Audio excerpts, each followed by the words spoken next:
سلام اور آداب۔ آج ہم حافظ محمد شارق صاحب کے ساتھ دوسری نشست کے ساتھ آپ کی خدمت میں حاضر ہیں، اور اس نشست میں انشاءاللہ ہم الہات اور اس سے متعلقہ کچھ سوالات حافظ صاحب کے سامنے رکھیں گے۔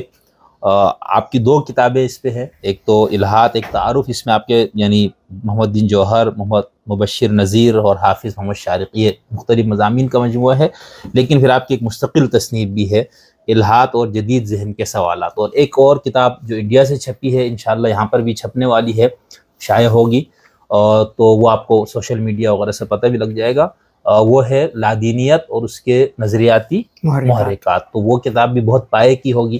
تو میں نے چونکہ حافظ صاحب کا میں نے آپ کو پہلے ہی بتایا کہ ماشاءاللہ سے مذہب، فلسفہ، نفسیات، ان سب پہ آپ کی گہری نگاہ ہے، وہ تحقیق کرتے ہیں آپ ان سب اس پہ، تو میں نے یہ چاہا کہ پھر الہات سے متعلق بھی آپ سے کچھ گفتگو کروں۔ آپ کے بہت مہربانی، آپ کو شکریہ کہ آپ نے مجھے ٹائم دیا۔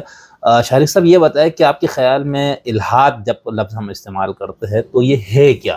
یعنی ہم ایک درمیانہ پڑھا لکھا، ایک عام آدمی اور ایک اسکالر، تینوں کے لیے آپ اس کو کیسے بیان کریں گے کہ الہات کیا چیز ہے؟ اور دوسرا ایک اس کی تاریخ تھوڑی سی بتا دیں۔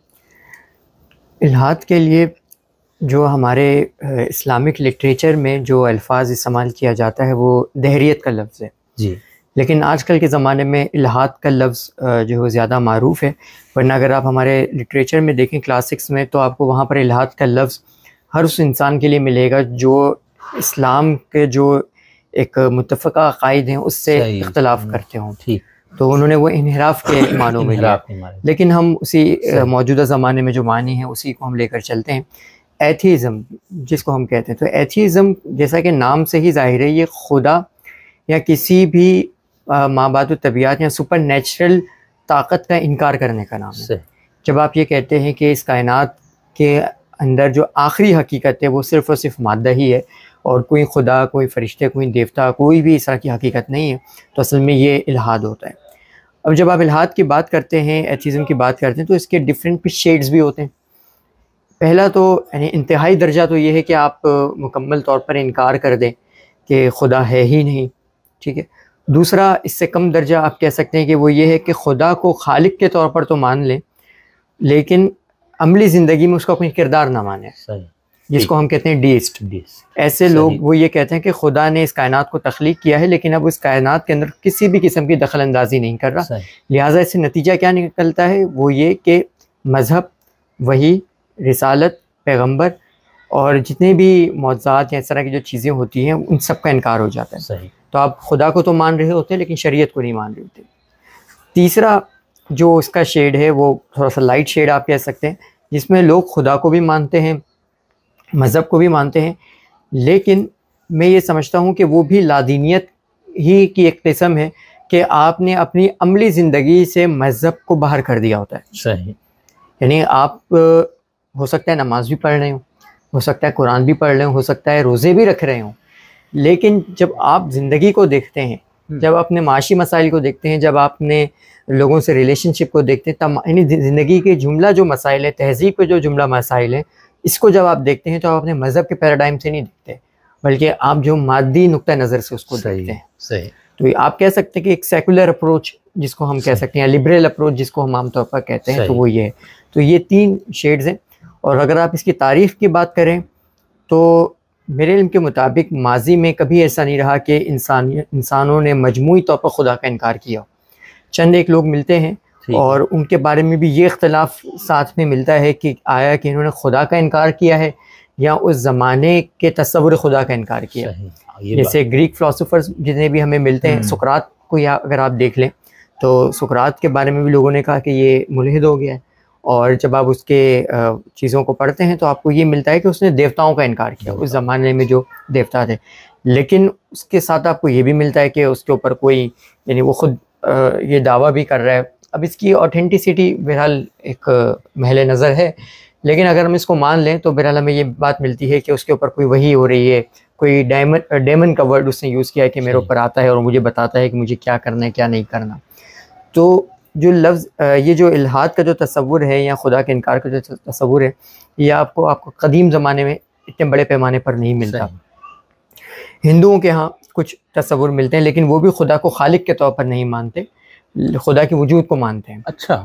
لیکن چند ایک فلسفے کو چھوڑ گئے، جیسے چارواک کا جو فلسفہ ہے، یعنی جو ناستک فلاسفرز ہیں، آپ ان کو اگر آپ چھوڑ دیں یہ تو نہیں مانتے، یہ تو خدا کو مانتے ہی نہیں، لیکن یہ بھی مابعد طبیعت کو مانتے ہیں. صحیح. یعنی آپ کی روح کو مانتے ہیں یہ، ٹھیک ہے، تو وہ سپر نیچرل کو تو مان رہے ہیں. ٹھیک ہے، تو اس طرح کے یعنی ماضی میں آپ کو مکمل طور پر جو آج کا الحاد ہے وہ آپ کو اس طرح سے نہیں ملتا. جس صورت میں آج ہم الحاد کو دیکھ رہے ہیں اس کا آغاز آپ کہہ سکتے ہیں کہ اپنی بالکل بنیادوں میں اگر آپ دیکھیں نا تو 12ویں صدی عیسوی میں ہوا ہے. صحیح.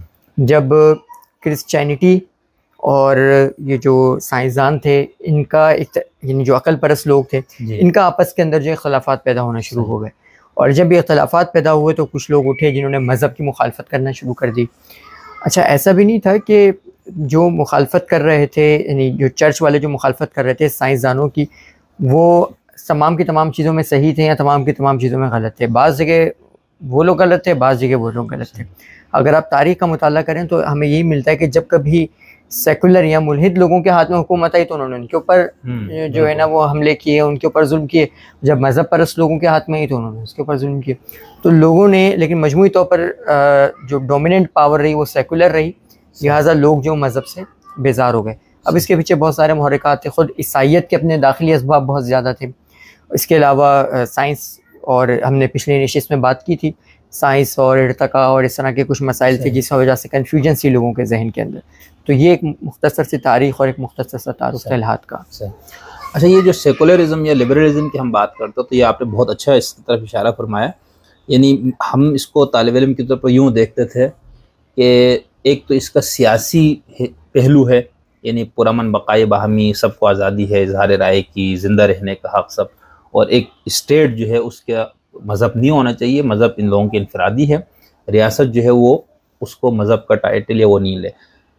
اس مفہوم میں تو میرا خیال سے آپ یہ کہہ سکتے ہیں کہ یہ مذہب سے یعنی ایسے لوگوں کو تو ملحد نہیں کہا جائے گا، لیکن ایک وہ سیکولر لبرل ہوتے جو اپنی زندگی کے خیر و شر کے معاملات کو طے کرنے اور باقی جو زندگی گزارنے کے جو اصول ہے اس کے لیے وہ اپنے عقل یا تجربے کے علاوہ کسی اور سورس کو نہیں مانتا. تو اس سیکولر یعنی وہ اپنے آپ کو یہ نہیں کہے گا میں ملحد ہوں، مطلب وہ کہے گا میں سیکولر ہوں یا میں لیکن عقیدہ اس کا یہ ہے، اعتقادی اس کا نظریہ یہ ہے کہ نہیں، اپنی زندگی کے معاملے میں یا انسانیوں کو انفرادی اخلاقی معاملات وغیرہ کے لیے مجھے اپنے عقل اور تجربہ یا اس کے علاوہ کسی کی ضرورت نہیں، تو وہ پھر الحاد ہو جائے گا. ایسے ہی اگر آپ ہیومنزم کا جو سب سے زیادہ اپڈیٹڈ جو چارٹر ہے اس میں اگر آپ مطالعہ کریں تو یہ بات جو آپ نے کہی یہی بات لکھی ہوئی ہے. صحیح.